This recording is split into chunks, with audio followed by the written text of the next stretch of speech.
And I was foolish to spend time with him. I was one of many people who regret ever knowing him.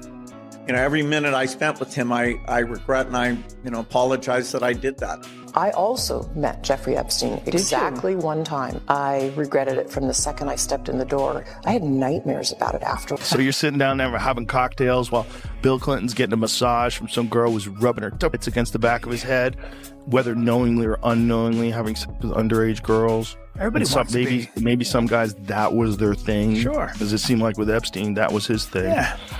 Joe Rogan recently stunned his audience by admitting that some of his own close friends showed up in the Epstein files.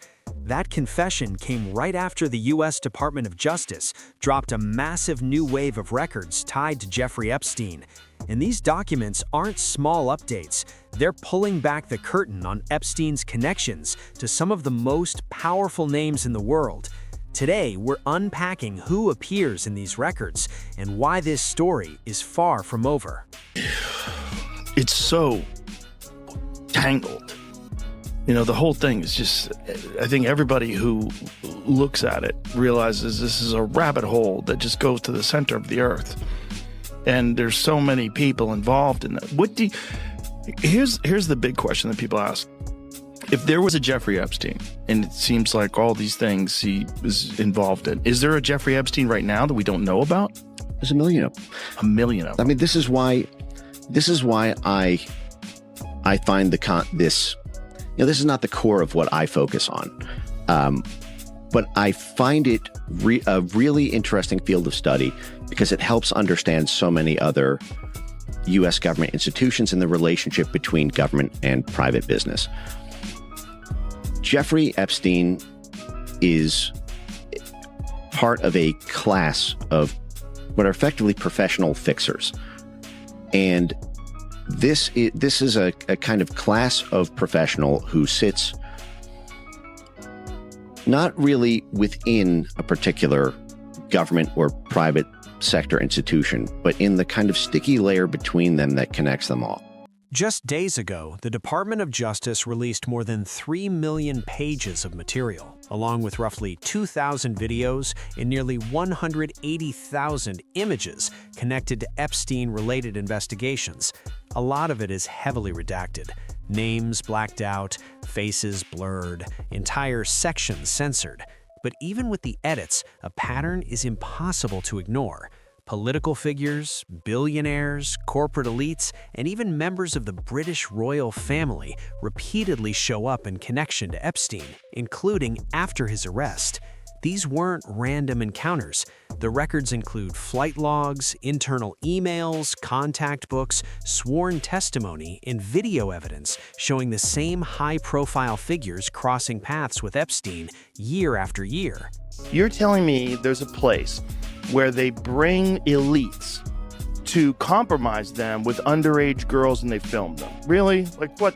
Get the f*** out of here. Yeah. Like, no, President Clinton's been there. Everyone's been there. Like, what? It sounds like nonsense. And not only is it true, but people keep getting for it. Did you see that latest Clinton advisor that got murdered? Got it? Yep. Yeah. Yep. Hung with an extension cord, himself in the chest, 30 miles from his house, and they're calling it a...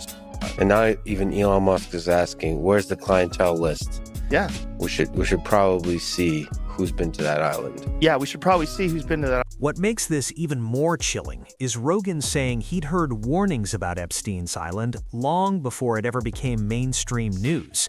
According to him, Alex Jones had warned him decades ago that something dark was happening there. Jones claimed it wasn't just a playground for the rich, it was allegedly a trap where powerful people were compromised and controlled. At the time, Rogan brushed it off as wild conspiracy talk. Looking back now, he admits that reaction feels unsettling. The guy who told me about Epstein's Island more than a decade ago, and I thought it was the craziest thing I'd ever heard. I was like, what are you saying? There's an island, like it sounds like a plot in a movie. There's an island where they fly famous rich scientists and politicians and they compromise them with underage girls and get it on film so they could use it against them. I'm like, what? That sounds like lizard people. It sounds like, 5G creates COVID, same thing. Yeah. But turns out it was true. And it's one of many things. He was the first one to warn me about a social credit score system. He's like, they're going to try to implement a social credit score system, and your money is going to be tied. They'll have centralized digital currency, and your money will be tied to your social credit score system, and you step out of line, you won't be able to buy things. You won't be able to travel. You won't be able to do anything. They're going to try to keep you within a 15-minute radius of your home, and they're starting to do that. With this latest document dump, puzzle pieces that once seemed scattered are starting to connect. What's striking is how many of these names surfaced years ago, only to be dismissed as gossip or coincidence. Media outlets often downplay the associations.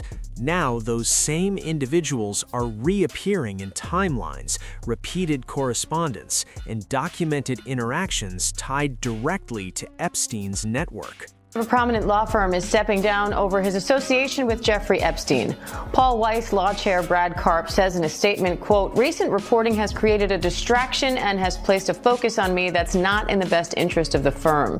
The firm says Karp will remain with the firm, just in a different role. Senior Washington reporter Will Staken is here for more. Hi, Will. So what's the latest on this growing list of prominent people facing scrutiny over the Epstein files? Yeah, Diane, well I think, Mr. Karp right here is kind of the latest fallout from these Epstein files.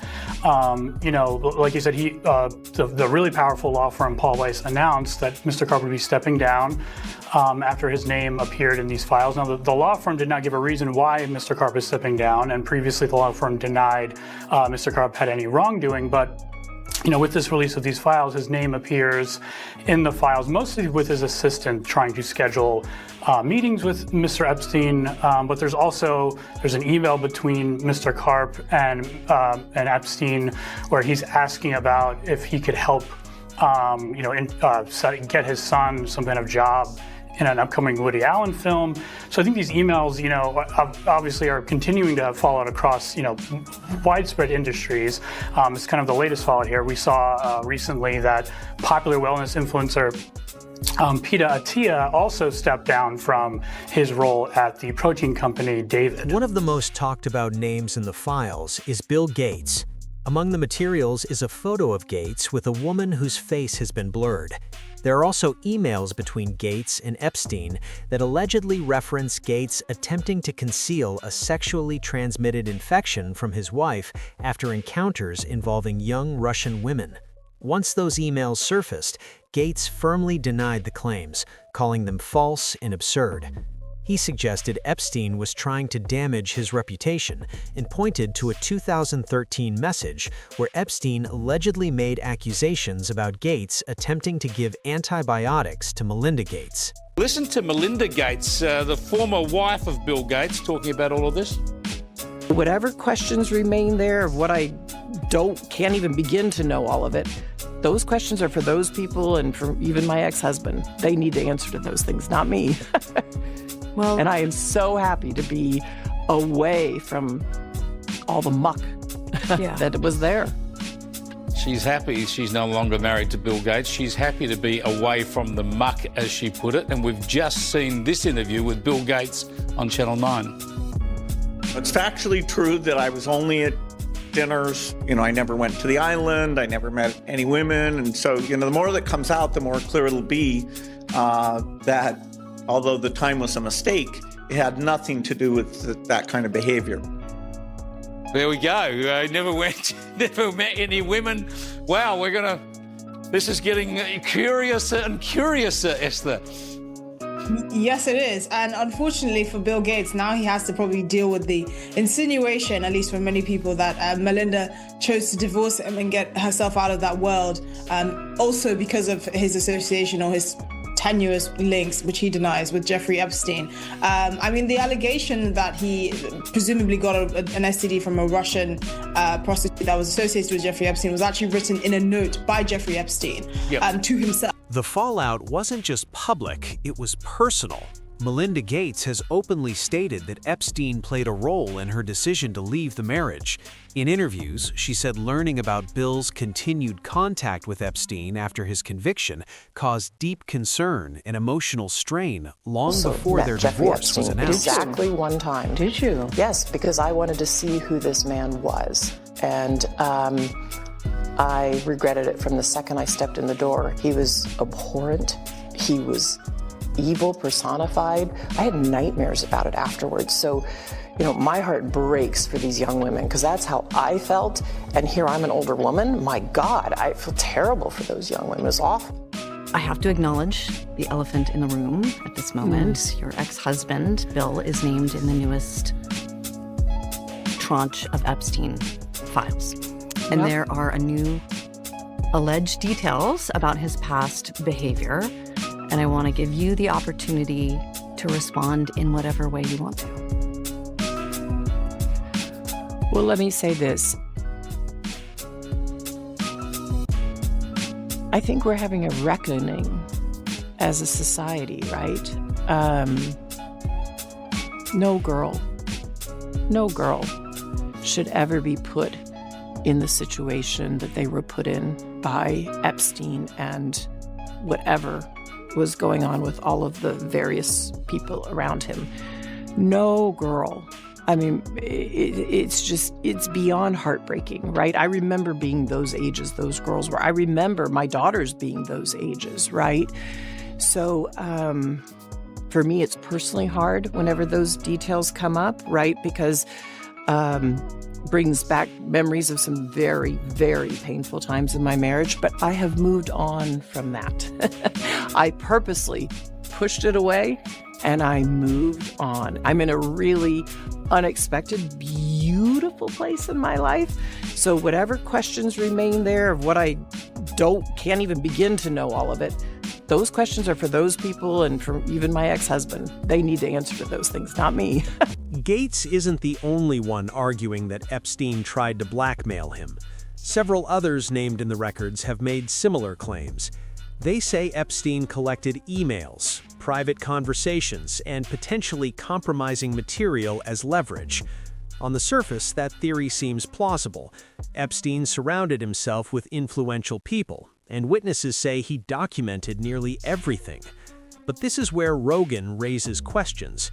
If blackmail was the motive, why did so many continue meeting with him repeatedly? And how did he maintain such effortless access? Rogan suggests there may be a deeper explanation. Get real and say, if I gun to your head, what do you think your best assessment of what Epstein, who was Epstein, who was he working for? Well, I don't know, right? So I'm just guessing. Everybody wants to say he was working for the Mossad. He very well could have been. He could have been working for the CIA. He could have been a guy who was on his own, but also working with them, right? Like a guy that they used, but they never fully endorsed. Like an asset. Yeah. Yeah. And a guy who could move money around. Right. He definitely... Good at laundering money. The moving money around stuff was very weird because he had money through no way that anybody could ever explain. Yeah. He had an enormous amount of money through no way that nobody could ever explain. Which, if you're state-funded, you're funded by Israel, and Israel's funded by America, and, there's also NGOs and nonprofits, and there's ways to move money around where you can give this guy money. Yeah. So he was like Weinstein, who is an economist, right? Weinstein's a legitimate mathematician. Eric? Yeah. So when Eric met him, his first inclination was he was a fraud. He's a construct. Yeah, a construct. And did he tell you the whole story about the girl sitting on his lap? Yep. So Epstein, while he's meeting with Eric Weinstein for the first time, has a beautiful girl sitting on his lap, and a woman, I shouldn't say girl. He said she was like in her 20s, and she's sitting on his lap, and he's bouncing around, so her tits are juggling around. While he's asking math questions. Yeah, talking serious. So he was obviously nerd fishing. He was fishing for nerds, and I think he caught a lot of nerds in that net. Epstein clearly wasn't moving alone. People don't just gain access to royal families in Saudi Arabia and England without serious connections. The idea that a former accountant casually became trusted by global elites doesn't quite add up.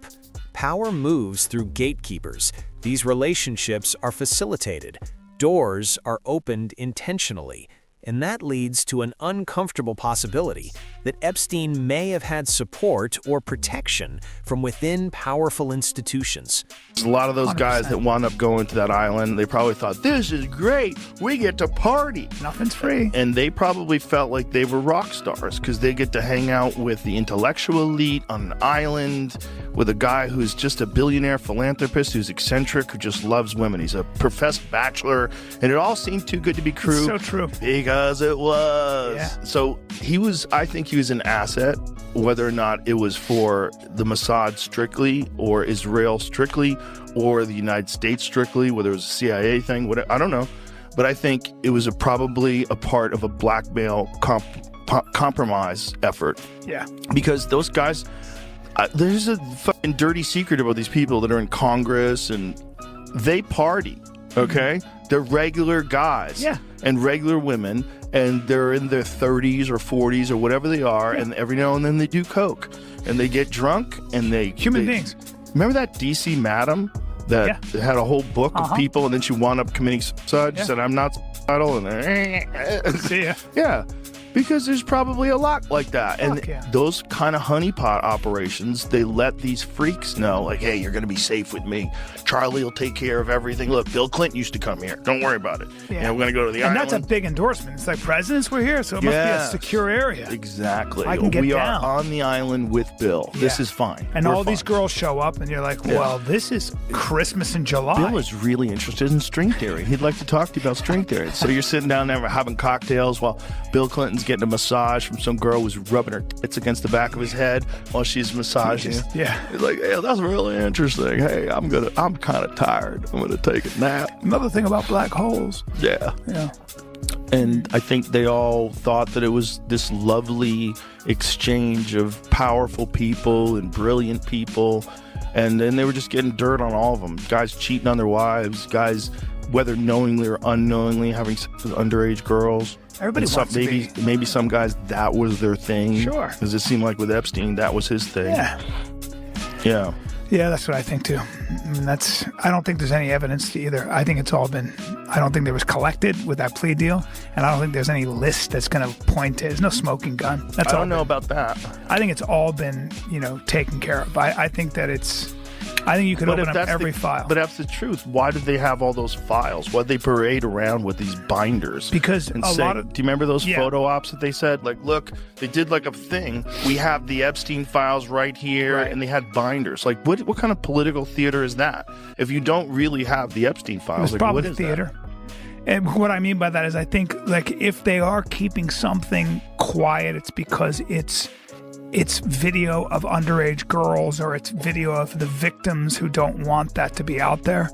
And the Justice Department cannot make that public. They cannot bring that to Congress. That's all sealed for their privacy, right? Well, that is the argument. But then they're saying now that there are no files. They're saying there's no video. I believe that. Don't you? I don't know. I think they have video. I think if you've got an island and you want compromise on people, you can't just have hearsay. I would say I would agree. I watched him, that girl. Let's sue him. No, that's not how it works. You have to have video, and then you have to show it to the guy. Like, Mr. Clinton, have a seat. As difficult as it is to process, the newest files also reference people connected to Donald Trump's broader circle.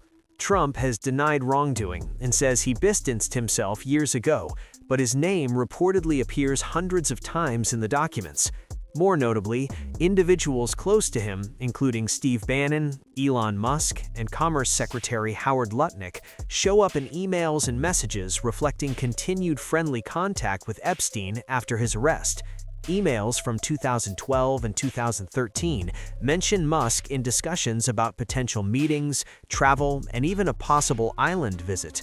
One message reportedly references Musk asking about the wildest night on the island, which appears to conflict with his public claim that he declined invitations. Musk maintains he never visited the island, never flew on Epstein's plane, and says the emails are being misinterpreted. Still, the documents confirm he was in contact with Epstein. Top Justice Department official says the review of the Jeffrey Epstein files is over. The same official indicated there would be no new charges. Now the Trump administration is facing backlash from Epstein's survivors and Democrats. This was California Congressman Ro Khanna yesterday. There is a demand for elite accountability, but the survivors' lawyers that I've talked to have said that the survivors are still upset. They're upset that many of their names accidentally came out without redactions, and they want to make sure the rest of the files come out. CBS News Justice correspondent Scott MacFarlane joins us from our Washington bureau with more on this. Scott, you've been sifting through as much of this as you can. What's in this so-called final batch? It's a process. We're still working through millions of pages here, Errol. And it's worth noting these were released more than 40 days after the legal deadline for the Department of Justice to do so. No one besides Epstein and former associate Ghislaine Maxwell has been charged, but the Department of Justice insisting its work is done has only fueled more controversy. Rogan also criticized how authorities have handled the release of these files. He argued that if there was truly nothing to conceal, everything would have been released all at once without heavy redactions. Instead, the rollout has been staggered, fragmented, and delayed, even after congressional pressure. The Justice Department has acknowledged that significant portions remain withheld. Epstein releases, like before we got started, first of all, the photo dump and the emails. Nuts. But it's also they're doing it so slowly. Like, you guys have had this stuff for a year. We were promised multiple times, it's coming. Doesn't it seem like you could just throw all that into AI at this stage of the game? Yes. And just redact the names of the victims and let's go? Yeah, of course. It seems like that would take 5 minutes. I mean, it feels like, you can't help but feel like the administration is just like watching their back, and that's why it's happening. Watching someone's back. Yeah. I mean, it's all speculative why they haven't released it, but it's not good. It's not good for everybody's confidence. No. It's not good that this thing was going on, that they had this bizarre blackmail operation running. That's very weird. Very strange. Very weird. But it kind of makes sense. Because if you're a 60-year-old billionaire and you're a freak and you like to get your freak on, but unfortunately you're a gigantic software developer and everybody knows who you are. Yeah. Like, it's hard to get your freak on. Well, that's the thing is it makes sense when you go like, oh, some of these dudes really like visiting that place. Yeah. It's like, that's the only place they can go. Right. You can't go anywhere else. Right. And that's why they set it up for them. Yeah. Eric Weinstein said that to me once. And I was like, oh, okay, that makes sense. If you're the former president of the United States, you can't go to a nightclub. Yeah, he said, I think there are people out there that provide experiences for certain people that have a hunger for them. Yeah. I was like, of course. And that's also how they compromise people too, right? Oh, yeah. That's how they get you to vote the way they want you to vote and play ball. Bobby, we got video, you sucking a dick. Yeah. Yeah. What do you want to do? What do you want to do? Yeah. Because, I bet all those people have something on them. That's how they stay in the game. They have to. It's like skull and bones. You got to suck the dick. Well, look at otherwise we can't trust you. For the Epstein shit, look at the level of people that we're visiting. I mean, it's all at the highest level of influence, power, and fame. Yeah. And so you go, yeah, this dude wants to do some wild shit. He can't go to Cheetahs and get it done. You know? Yeah. He can't do it. He's got to go somewhere. Yeah. What sounds good? A private island. Yeah. He can't just order up a call girl. It's too risky. Where are you going? I'm going to Captain Billionaire's house to suck his dick. I do it every Tuesday. Plus, I'm on meth. And this may only be the beginning. Rogan also brought up the Pizzagate theory, noting that when you examine flight logs, island visits, emails, and newly unsealed records, unusual patterns start to emerge. Patterns mainstream coverage rarely explores.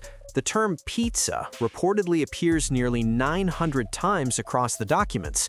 While Pizzagate was officially dismissed following a violent incident in 2016, some online communities argue that repeated use of seemingly harmless language over the years could point to coded communication. Others reject that entirely. Either way, the renewed document release has reignited debate across the internet. What part of these revelations caught your attention the most? Drop your thoughts below. And if you want us breaking down every new development as it drops, make sure to like the video.